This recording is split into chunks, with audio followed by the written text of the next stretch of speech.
Hello बच्चों, आज हम इंग्लिश ग्रामर में समझेंगे कि डायरेक्ट एंड इनडायरेक्ट स्पीच ये क्या कॉन्सेप्ट है।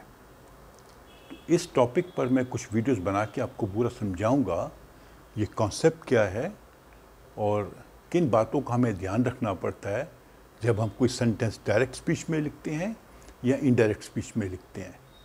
और अगर हमने डायरेक्ट स्पीच को इनडायरेक्ट में चेंज करना है तो कौन से ऐसे रूल्स हैं या नियम हैं जिन्हें हमें पालन करना पड़ता है।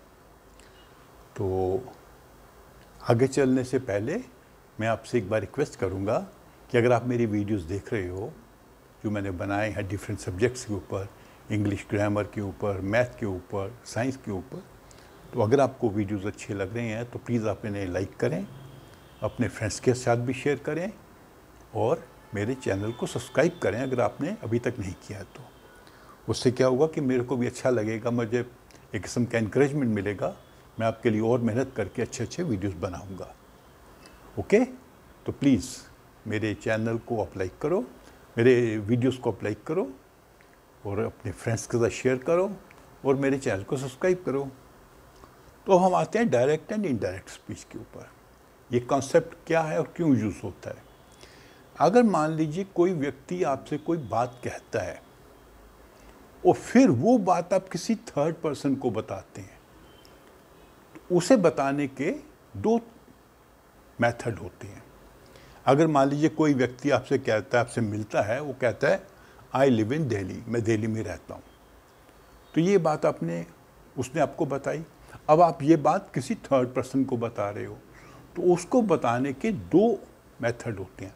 पहला मेथड होता है कि जिसमें हम उसके वर्ड्स को एज सच लिखते हैं या बताते हैं, उसको कहते हैं डायरेक्ट स्पीच। जो शब्द उसने कहे वही शब्द हम रिपीट कर देते हैं, ठीक है। तो उसमें डायरेक्ट स्पीच हम कैसे लिखेंगे? ही सेड, जिस व्यक्ति ने आपको बताया तो उसकी आप बात कर रहे हो, आई लिव इन दिल्ली। लेकिन अगर इसको आप उसके शब्दों में ना लिखो, अपने शब्दों में बताओ, तो हो जाएगी indirect. He said that he lived in Delhi. तो ये डायरेक्ट स्पीच में आप जो स्पीच है या जो वाक्य बोला गया है या जो वर्ड्स बोले गए हैं उनको बिल्कुल एग्जैक्टली वैसे ही लिखेंगे। उसका टेंस, उसका पर्सन, उसके जो भी एडवर्ब्स हैं वही होंगे। लेकिन आप उसकी बात को रिपोर्ट करते हो अपने वर्ड्स में, तो हो जाते इनडायरेक्ट स्पीच। तो अंतर क्या है? शब्दों को वैसे ही लिखना या अपने तरीके से लिखना, अपने अंदाज में उसको लिखना। और इसको हम जनरली पहचानते कैसे हैं एक सेंटेंस को? डायरेक्ट स्पीच में हमेशा जो कोट्स होती है, मतलब जो शब्द बोले गए हैं, जो वाक्य बोला गया है, उसको हम कोट्स में लिखते हैं। ये जो कॉमास हैं दो, डबल इन्वर्टेड कॉमा कहते हैं इसको, डबल इन्वर्टेड कॉमास, कोट्स के भी कॉमा कहते हैं इसको, QUOTE, कोट्स। कोट्स कॉमा भी कहेंगे, इन्वर्टेड कॉमा भी कहेंगे। तो ये हमेशा जो वर्ड्स हैं उस व्यक्ति के जो आप बता रहे हो, रिपोर्ट कर रहे हो, उनको हमेशा आपने कोट्स में देना पड़ता है, इन्वर्टेड कॉमास के अंदर देना पड़ता है। और सेंटेंस के जनरली दो भाग होंगे।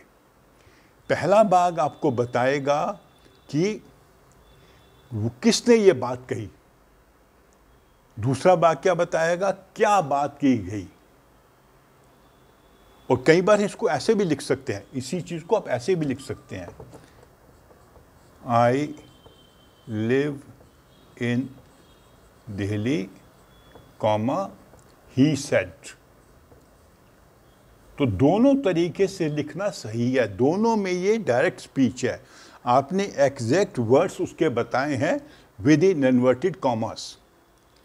तो जिसने बोले हैं ये पार्ट पहले भी आ सकता है और बाद में भी आ सकता है और बीच में भी आ सकता है कई बार। ओके, तो आप ऐसे जब देखेंगे किसी वाक्य को, जब आप पढ़ते हैं किसी बुक में और वो कोट्स में दिया हुआ है, तो आपने समझ लेना है कि वो जो वाक्य है डायरेक्ट स्पीच में लिखा गया है। अगर कोट्स नहीं है तो वो इनडायरेक्ट स्पीच में लिखा गया है। तो ये आपको अंतर समझ आ गया। अभी इसमें कुछ इंपॉर्टेंट चीज़ें हैं जो आपने ध्यान में रखनी है, जिनको आपने याद कर रखना है जब आप कोई भी सेंटेंस डायरेक्ट स्पीच में लिखोगे। तो उसमें हम सबसे आज इस वीडियो में समझते हैं पंक्चुएशन मार्क्स को। इसमें कई बार गलती कर जाते हैं बच्चे। पंक्चुएशन मार्क में कैपिटल लेटर का भी यूज जो है वो भी हम समझेंगे। ये होगा डायरेक्ट स्पीच की मैं बात कर रहा हूं। तो डायरेक्ट स्पीच में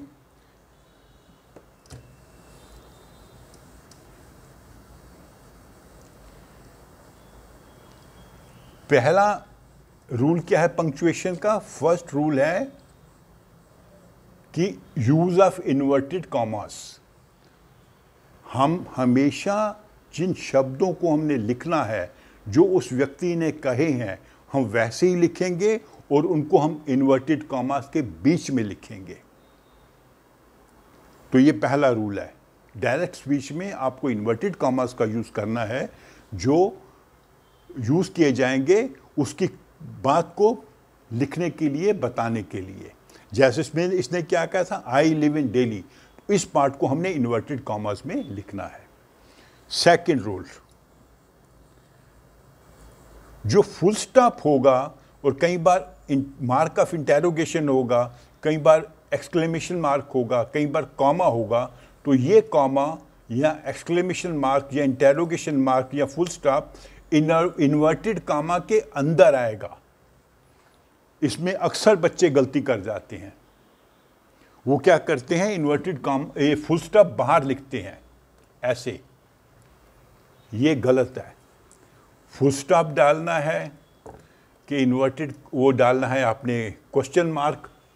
जैसे मान लीजिए teacher said why are you late, तो यहां पे आएगा मार्क ऑफ इंटेरोगेशन, क्योंकि ये क्वेश्चन है। तो ये मार्क ऑफ इंटेरोगेशन कहाँ आएगा? इन्वर्टेड कॉमा के पहले। यहां पर फुल स्टॉप था, इन्वर्टेड कॉमा के पहले। ये सेकंड रूल है, इसको अपने ध्यान में रखना है। इसमें बच्चे अक्सर गलती कर जाते हैं कि जब कोट खत्म हो गई है, कोट खत्म होने के बाद में आपने फुल स्टॉप देना है, कॉमा देना है, मार्क ऑफ इंटेरोगेशन देना है या मार्क ऑफ एक्सक्लेमेशन देना है, तो वो आएगा इन्वर्टेड कॉमा के अंदर। सेकंड रूल हो गया। अभी आ जाते हैं थर्ड रूल के ऊपर। थर्ड रूल क्या है? Capital letter. जो कोट्स हैं, जो वर्ड्स आप इन्वर्टेड कॉमा के अंदर लिख रहे हो, उसका पहला लेटर हमेशा कैपिटल होगा।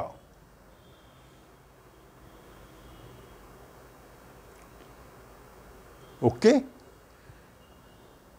First letter will always be capital. लेकिन अगर मान लीजिए एक सेंटेंस को आपने दो पार्ट में लिखा, ऐसे बताते हैं,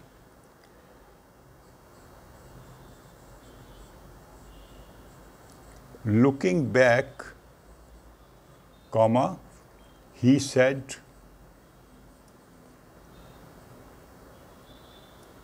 फिर कॉमा, क्या सेंटेंस मैंने बनाया था इसमें, एक सेकंड मैं देख के बताता हूं आपको।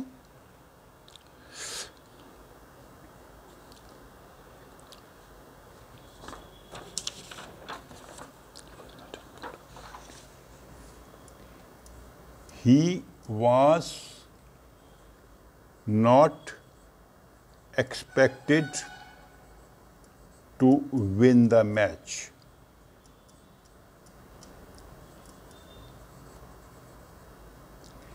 तो ये किसी व्यक्ति ने बात कही, क्या बात कही? Looking back he was not expected to win the match. अब पीछे मुड़कर देखते हैं, अगर हम सोचते हैं तो हमें उम्मीद नहीं थी कि वो मैच जीत जाएगा। किसी व्यक्ति के बारे में हम बात कर रहे हैं जिसने कोई मैच जीता है। तो यहाँ पे सेंटेंस स्टार्ट हुआ लुकिंग बैक से, तो ये कैपिटल होगा क्योंकि ये यहाँ पे इन्वर्टेड कॉमा का सेंटेंस शुरू हो रहा है। फिर कॉमा के बाद में ही सेड, फिर कॉमा, सेकंड पार्ट आया कोट का, ये एच कैपिटल नहीं होगा क्योंकि ये सेंटेंस कंप्लीट नहीं है। ये सेंटेंस यहां पर कंप्लीट होता है। तो आपको समझ आया? अगर कई बार जो कोट्स वाला सेंटेंस है, मतलब जो वाक्य आप रिपोर्ट कर रहे हो, जो बात आप रिपोर्ट कर रहे हो, उसको अगर दो पार्ट्स में लिखना है तो पहले पार्ट का फर्स्ट लेटर का फर्स्ट वर्ड का फर्स्ट लेटर कैपिटल होगा, लेकिन सेकंड पार्ट का फर्स्ट लेटर कैपिटल नहीं होगा क्योंकि ये सेंटेंस कंप्लीट नहीं हुआ है। ठीक है? अगर ये कंप्लीट हो जाता तो फिर हम दोबारा इसको फर्स्ट लेटर को लिखते कैपिटल में। तो ये 3 रूल हैं पंक्चुएशन को लेके, इनको आपने ध्यान में रखना है। तो मैं आपको पंक्चुएशन के रूल्स एक बार फिर रिवाइज कर देता हूं। पहली चीज़ है कि जो हम कोट देते हैं, जो बात हम लिखते हैं, उसको इन्वर्टेड कॉमास में लिखना है। दूसरे के शब्दों को बता रहे हैं तो उसको इन्वर्टेड कॉमास में लिखेंगे। सेकंड थिंग, लास्ट में जो कॉमा या फुल स्टॉप या मार्क ऑफ इंटरोगेशन देना है वो इन्वर्टेड कोट के अंदर में आएगा। थर्ड थिंग, कोट्स के अंदर जो पहला वर्ड है उसका पहला लेटर हमेशा कैपिटल होगा। सेंटेंस के बीच में भी होगा, लेकिन पहला लेटर, जैसे यहाँ पर आई था, आई तो इन एनी केस हम कैपिटल लिखते हैं, तो पहला लेटर कैपिटल होगा। और अगर एक सेंटेंस को हम 2 पार्ट में लिख रहे हैं तो सेकंड पार्ट जो कोट्स में आएगा उसका पहला लेटर कैपिटल नहीं होगा। इस प्रकार हम पंक्चुएशन का ध्यान रखते हैं जब हम कोई सेंटेंस लिखते हैं डायरेक्ट स्पीच में। ठीक है? अगले वीडियो में हम समझेंगे कि जो डायरेक्ट स्पीच को हम इनडायरेक्ट में कन्वर्ट करते हैं, चेंज करते हैं, तो उसके लिए क्या अलग अलग रूल्स हैं। तो मैं हर रूल के लिए एक छोटा छोटा वीडियो बनाऊंगा तो आपको समझ आ जाए कि हम डायरेक्ट स्पीच को इनडायरेक्ट स्पीच में कैसे चेंज करते हैं। ओके? तो आप मेरे इस वीडियो को लाइक करो, अपने फ्रेंड्स के साथ शेयर करो और मेरे चैनल को सब्सक्राइब करो। Thank you.